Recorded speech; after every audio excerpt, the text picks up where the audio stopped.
Hello दोस्तों, स्वागत है आप सभी का अपने यूट्यूब चैनल बीओसी भाग ऑनलाइन क्लास में। आप सभी का स्वागत हो। जो भी स्टूडेंट कल यानी संस्कृत बहुत हार्ड सब्जेक्ट माना जाता है, कल अगर आप पेपर देने जा रहे हैं तो आप ये मत सोचेगा हम संस्कृत कुछ नहीं पढ़े हैं। अगर ये वीडियो आप देख लेते हैं, हम आपको 100% गारंटी देते हैं शॉर्ट क्वेश्चन में कि आपको जो है इस वीडियो से कम 30 से 20 नंबर आपका फीस हो जाएगा। ये हम आपको वादा करते हैं, आपका एक भी शॉर्ट क्वेश्चन छूटने नहीं देंगे। इतना लगभग हम 20 शॉर्ट क्वेश्चन कराने वाले हैं। इसी 20 से आपका जो कल एग्जाम होगा संस्कृत का, इसी 20 से आएगा आपका क्वेश्चन। तो आप इसको रट लीजिए, या कहिए तो आप कुछ रट लीजिए या अपने दिमाग में छाप लीजिए, लेकिन इसको करिए तो करिए। आपका जो है 20 नंबर आपको हम आज फिक्स करवाएंगे। तो वीडियो को पूरा दिखा। वीडियो अच्छा लगे तो लाइक शेयर सब्सक्राइब और दोस्तों को शेयर कीजिए। सब्सक्राइब करना ना भूलें, नोटिफिकेशन ऑन कर ले ताकि जहाँ ही वीडियो आए आप तक पहुँच सके। तो चलिए शुरुआत करते हैं। सबसे पहले आपका चैप्टर आता है पाटलिपुत्र वैभव से। देखिए क्वेश्चन है, क्वेश्चन आपको हम दिखाते हैं। पटना के मुख्य दर्शनीय स्थलों का नाम उल्लेख करें। ये क्वेश्चन जो है 2019 में पूछा गया और 18 में। तो अब की बार ये 100% गारंटी आएगा। तो पटना का उच्च न्यायालय है, सचिवालय है, गोलघर है, तारामंडल है, जैविक उद्यान है, गुरुद्वारा आदि पटना के मुख्य दर्शनीय स्थल है। तो आपको इतना ही लिखना है, आपको मात्र इतना। आपका 2 नंबर फिक्स हो गया। चलिए आगे देखते हैं क्या है। चंद्रगुप्त मौर्य के काल में पाटलिपुत्र रक्षा व्यवस्था कैसी थी। चंद्रगुप्त मौर्य के काल में पाटलिपुत्र की रक्षा व्यवस्था अत्यंत उत्कृष्ट थी, जिसका विवरण यूनानी राजदूत मेगनास्थनीज ने अपने स्मरण में लिखा है। चलिए अगला क्वेश्चन देखते हैं क्या है। अगला क्वेश्चन आपका, पटना में कौमुदी महोत्सव कब मनाया जाता है। पटना में कौमुदी महोत्सव कब मनाया जाता है। तो पटना पाटलिपुत्र में शरत काल में कौमुदी महोत्सव मनाया जाता है। इस समारोह का विशेष प्रचलन गुप्त वंश के शासनकाल में था। पटना में कौमुदी महत्व। चलिए अगला क्वेश्चन देखते हैं क्या है।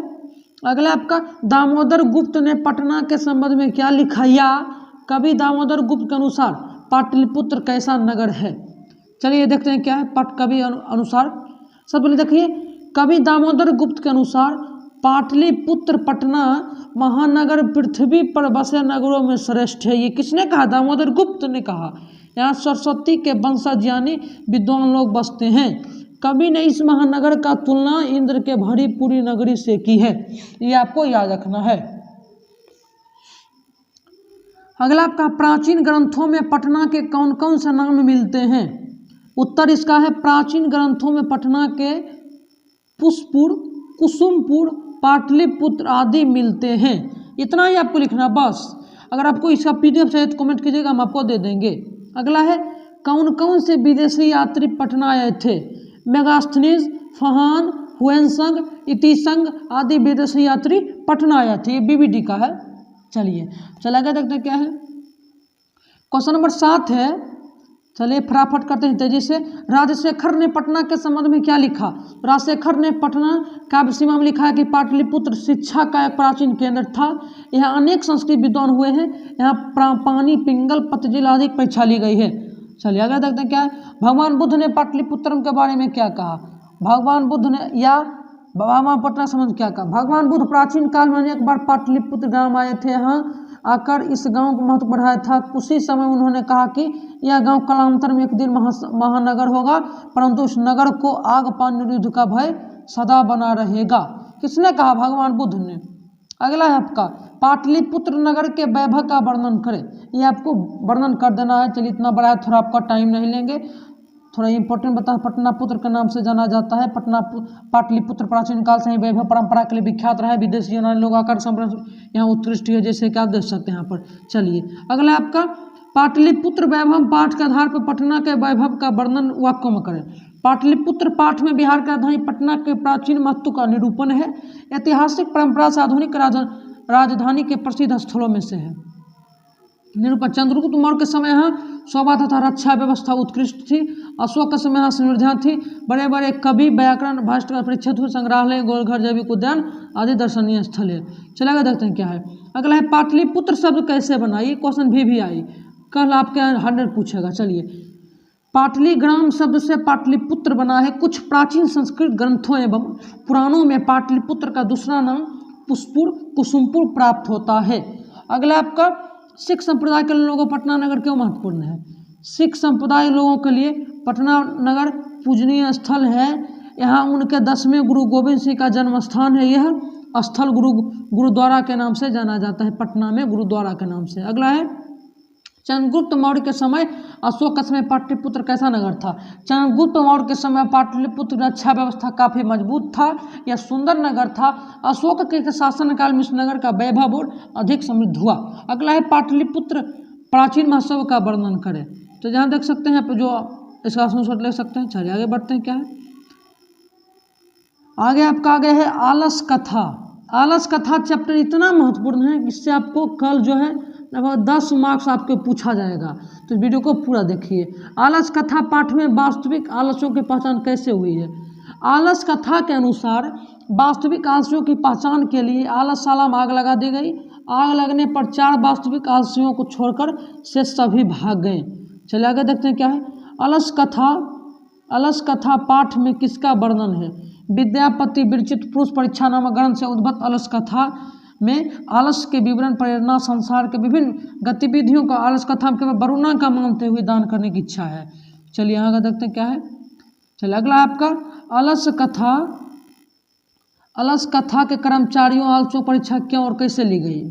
अलस कथा में आलस्यों की सुख सुविधाओं को देखकर कम आलसी एवं कृत्रिम आलसी भीड़ जुटा दी थी, जिससे अलस कथा का खर्च बेवजह बढ़ गया था। अतः अलस कथा रोकने सही आलसी पहचान के अलस कथा मांग लगा दी, जिससे नकली आलसी भाग खड़े हुए। अगला है आपका अलस कथा में आग लगने पर क्या हुआ? अलस कथा में आग लगने पर सभी धूर्त आलसी भाग गए। 4 आलसी सोए हुए बात कर रहे थे। फैली आग को देखकर नियोगी पुरुष ने 4 आलसियों को बाल पकड़कर खींचते हुए बाहर निकाला। अगला है चारों आलसी वार्तालाप को अपने शब्दों में लिखें। चारों आलसी निश्चय अपने आलसपन को सिद्ध कर रहे थे। एक ने मुंह ढककर कहा, अरे हल्ला कैसे? दूसरे ने कहा, लगता है इस घर में आग लग गई। तीसरे ने कहा, कोई पानी में भींगे वस्त्रों से ढक दे। चौथे ने कहा, अरे बचाल कितनी बात करते हो, चुपचाप क्यों नहीं रहते हो? चलिए आगे देखते हैं क्या है। अलस कथा से क्या शिक्षा मिलती है? अलस कथा मैथिली कवि विद्यापति रचित अलस कथा आलस्यों के माध्यम से शिक्षा दी गई। उनका भरण पोषण करुणाशील के बिना संभव नहीं। अलस कथा काम नहीं कर, ऐसी स्थिति में कोई दयावान ही उनकी व्यवस्था कर सकता। अतः आत्मनिर्भर ना को दूसरे पर निर्भर हो जाते हैं। चलिए अगला देखते हैं क्या है। अगला आपका अलस कथा पाठ के लेखक कौन है, उसकी क्या शिक्षा मिलती है, आप कर लीजिएगा। चलिए विद्यापति कौन है, ये भी आप कर लीजिएगा। चलिए यहाँ पर देखिए मिथिला राज्य का मंत्री कौन था? तो मिथिला राज्य का मंत्री विश्वेश्वर था। उन्होंने घर में आग लगाकर कृत्रिम आलसी की परीक्षा ली। अग्नि लगन देखकर 4 आलसी भाग गए। अगला आपका चलिए छोटा छोटा बताएंगे ताकि आपको कम समय में। चलिए 4 आलसी पुरुष आग लगा किस प्रकार बचना चाहते थे? चारों आलसी पुरुष आग लगने पर घर से नहीं भागे। शोरगुल सुनकर हुए जान गए थे घर में आग लगी हुई, चाहते थे कि कोई धार्मिक एवं दयालु व्यक्ति आकर आग पर जल या वस्त्र ढक दे। चाहे आपको सांस लिखना है, कोई बात नहीं। चलिए यहाँ देखिए अगला आपका भारतीय संस्कार। जन्म पूर्व मरणोपरांत कौन से संस्कार होते हैं? तो पूर्व के संस्कार गमदान, पुष्पम, सीमांतोन, अंतुष्ट, मरणोपरांत संस्कार है।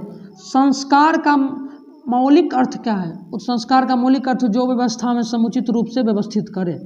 चलिए अगला शैशव संस्कारों पर प्रकाश डाले। शैशव संस्कारों के अनुसार शैशव काल के 5 संस्कार है। जातकर्म, नामकरण, निष्कर्म, अनुष्प्रकरण, चूड़ापकरण, कर्णवैध। चलिए अगला है आपको देखिए सभी संस्कारों के नाम लिखे। भारतीय संस्कारा पाठ का आधार पर स्पष्ट करें भारत संस्कार कितने विध है? संस्कार के कितने प्रकार है और कौन कौन है? चलिए आप देख सकते हैं संस्कार कुल 16 है। जन्म पूर्व 3 गंधारण पुष्पान इसे लिख लेते हैं। चलिए अगला देखते हैं शैक्षणिक संस्कार कौन कौन है? शैक्षणिक संस्कार जो है अच्छारंभ, उपनयन, वेदारंभ, मुंडन, संस्कार आदि होते हैं। केशांत संस्कार का गोदान संस्कार भी कहा जाता है। क्यों? केशांत संस्कार में गुरु के घर में ही शिष्य का प्रथम क्षौर कर्म यानी हजामत होता था। इसमें गोदान मुख्य कर्म था। अतः साहित्य ग्रंथों में इसका दूसरा नाम गोदान संस्कार भी प्राप्त होता है। चलिए आगे देखते हैं कौन है। साक्षात्कार के समय समिति सदस्य राम प्रवेश क्यों प्रसन्न हुए? साक्षात्कार के समिति सदस्य राम प्रवेश के व्यापक ज्ञान से और वह भी उस प्रकार पारिवारिक परिवेश में उसे शर्म एवं अभ्यास के रूप में बहुत प्रसन्न हुए। अगला है आपका महाविद्यालय में राम प्रकाश किस प्रकार स्वाध्याय में लीन हो गया। महाविद्यालय में प्रवेश के बाद राम प्रवेश बहुत ही मन लगा कर पढ़ने लगा। वह दलित मगर लगनशील और परिश्रमी था। धन के अभाव में वो भी अध्ययनतरा महाविद्यालय की परीक्षा में प्रथम स्थान प्राप्त किया। किसने? राम प्रवेश ने। राम प्रवेश की प्रतिष्ठा कहाँ कहाँ देखी गई? राम प्रवेश की प्रतिष्ठा अपने गांव, विद्यालय, महाविद्यालय, विश्वविद्यालय और राज्य और केंद्रीय प्रशासन में देखी जा रही है। शिक्षा क्रम में आपको लिखना है राम प्रवेश की चरित्र की विशेषता क्या है। कर्मवीर कथा का प्रमुख पात्र राम प्रवेश है। राम प्रवेश दलित लघुशील गुरु का साधन पाकर विद्याधन धन हो गया। अगला है आपका स्वामी दयानंद। स्वामी दयानंद मध्यकाल में भारतीय समाज क्यों दूषित हो गया था? मध्यकाल में भारतीय समाज जातिवाद, अस्पृश्यता, धार्मिक आडंबर का और शिक्षा, दलितों का तिरस्कार आदि कारणों से दूषित हो गया था। अगला है मध्यकाल में भारतीय समाज में वर्तमान कुरीतियों पर प्रकाश डाले। मध्यकाल में अनेक गलत रीति रिवाजों से भारतीय समाज दूषित हो गया था। जातिवाद, छुआछूत और शिक्षा विवादों का दुर्गत आदि अनेक उदाहरण थे जो कि भारतीय समाज में, ये बहुत ही इंपॉर्टेंट है, कल आएगा तो आएगा, याद कर लीजिए। अगला आपको ये भी याद कर लीजिएगा। स्वामी दयानंद ने अपने सिद्धांत के कार्यान्वयन हेतु क्या किया? आधुनिक भारत के समाज में शिक्षा का महान उद्यम स्वामी दयानंद भारतीय समाज में व्यापक धर्म आखिर हुआ। चलिए ये तो हम आपको बता दिए हैं टॉप क्वेश्चन। अगर आपसे अगर इससे जो है ना आपको 100% हम गारंटी देते हैं कि आएगा तो आएगा ही क्वेश्चन 10। इससे आप या वीडियो पूरा देखिएगा 20 नंबर का फिक्स। अगर वीडियो अच्छा लगे तो लाइक शेयर सब्सक्राइब करना ना भूलें। तब तक ले जय हिंद जय भारत। फिर मिलेंगे किसी नेक्स्ट वीडियो में। सब्सक्राइब कर दीजिएगा, दोस्तों को शेयर कर देगा। जय हिंद जय भारत, वंदे मातरम। Thank for watching this video.